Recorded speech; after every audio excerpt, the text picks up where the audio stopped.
The process for getting web design clients when you're abroad is pretty much the same as when you're at home. You're going to be using 3 or 4 methods to get new clients, and that doesn't matter if you're in the country that you're from or if you're traveling at the time. It's still the same. Sales is still a numbers game, and your methods are going to be cold calling, direct approach, which is where you're going into the businesses, word of mouth, and maybe you're doing some advertising. The trade-off when you're traveling is, are you going to go for businesses which are in the country that you're traveling? I'm in Greece right now, and if I look at a Greek business versus a UK business, it's more likely that a business in the UK is going to pay me more than a business in Greece, on average. Why is that? It's simply that the wages in Greece are lower, and so the average price of almost everything is lower than in the UK. Does that mean you have to sell websites or advertising for lower in Greece? No, because it's done on value. But what it does mean is that on average, the businesses that you're talking to are less likely to pay you the same as if you were in the UK, for example. This doesn't have to stop you. But if you're going to do direct selling, right? So walking into a business and trying to sell your services, it doesn't matter where you are on the planet because it's the same process. You're finding a business owner with a problem that you can fix, and then you're showing them through the words that you use and your testimonials and the other trust mechanisms that you build up. You're showing them the potential value of the work that you do. If this business owner in their mind, let's say you're selling a website, if this business owner is saying, oh, I desperately need a website,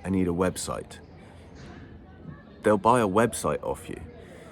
But if you go to this business owner and they have a problem and you say, oh, I can fix this problem with a website, and if we fix this problem, I think you're going to get this much out of the deal. You then base your price on the value of fixing the problem, okay? If you sell a website, they've got their idea in their head of how much a website costs, okay? And they're very unlikely to pay you more for that website than the cost that they've got in their brain, okay? But if they have a problem, so for example, you've got, let's say, a dentist in Greece that wants more English clients, more emergency English clients, right?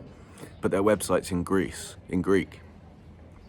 If you say to them, okay, you've got a problem, which is the clients you want, emergency British dental clients, they can't find you because when they search emergency dentist, the actual dentists that come up in Greece are the ones that have English language on their website.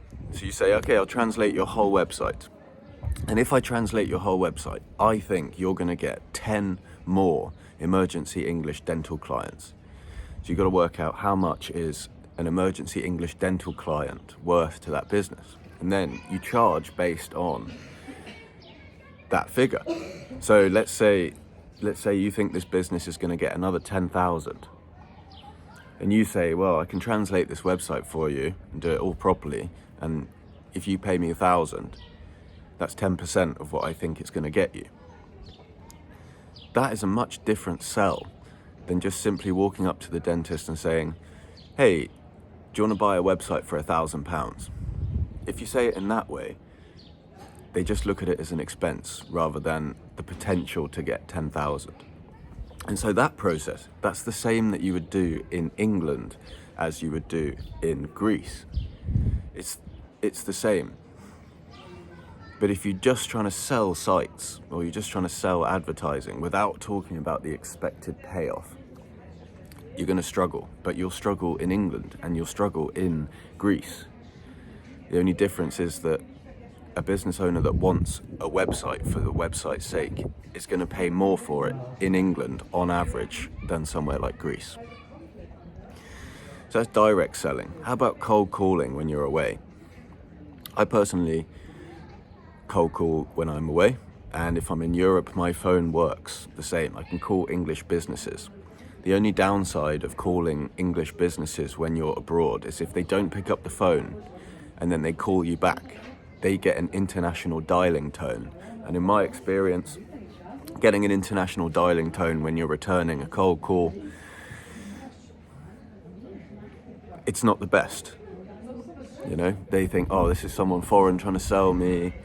I don't really know who this is. Where are they? And so cold calling has a slightly worse environment if you're cold calling from abroad, simply because if they return your call, they get the international dialing tone. If you're in Asia, for example, and you're trying to sell to English businesses, you can use internet phones, no problem. You've got VoIP, Skype's closing down, but you've got loads of other methods for making international calls. There's no reason, just because you're away somewhere else, there's no reason that you shouldn't be able to do cold calls. What about referrals? So referrals kick in when you've worked with a number of people and you've done a good job for them, and then they're recommending you to friends or business associates. And in my experience, these referrals, they don't even ask for examples of your work because you're leveraging the trust that they have in their friend who you've worked for. And those referrals will stay coming in regardless of where you are. Unless you've specifically told your client, oh, I'm going away, and in their mind you're not working, you're on holiday, they're less likely to recommend you. But it all comes down to the kind of job that you've done for them. What about advertising? Well, if you're running Google ads for your website design business in the UK and you're in Greece, it doesn't matter. You can run ads from anywhere on the planet to anyone on the planet. So those 4 methods of selling, cold calls, direct selling, referrals, and ads, it doesn't matter where you are.